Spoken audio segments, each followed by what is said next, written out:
আসসালামু আলাইকুম। বিশেষ করে যে সব ভাইরা গরু বাছুর পালেন, আজকে হইল 4 তারিখ। আজকে হলো প্রচুর পরিমাণ ঠান্ডা, বিশেষ করে ঠান্ডা মনে হয় আরও বেশি যেতে পারে।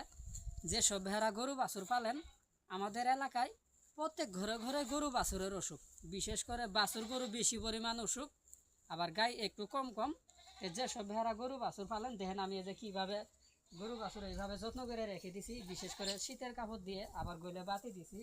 আবার দেখেন যেই পরিমাণ বাতাস, তেলা বাতাস। তা আমি বাজার গেছিলাম, বাজার থেকে আসার পরে এইভাবে টিনের বেড়া দিয়ে ঘেরাও করে দিছি, যাতে গরুর গায়ে বাতাস না লাগে। আর বিশেষ করে রাতের বেলা রাখার জন্য এইভাবে কম্বল দিয়ে বা এইভাবে যেভাবে রাখার দরকার এইভাবে রাখবেন। কারণ আমরা গৃহস্থ মানুষ যারা আছি, গরু বাছুর দিয়ে আঙ্গর সংসারটা মোটামুটি চলে। তো গরু বাছুরের যদি অসুখ বিসুখ হয়, তাহলে কিন্তু আঙ্গর সংসারের মধ্যে অশান্তি।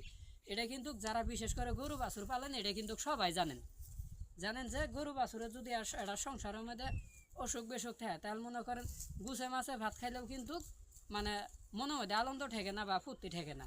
তো যে সব ভাইরা ভিডিওটা দেখতেছেন, অবশ্যই গরু বাছুরের যত্ন করবেন। আমার সংসারের পাশাপাশি কিছু আমি কৃষি কাজের ভিডিও গিলে করি। যে সব ভাইরা ভিডিওটা দেখতেছেন, অবশ্যই একটু সাপোর্ট করবেন। ভালো থাকবেন। আসসালামু আলাইকুম।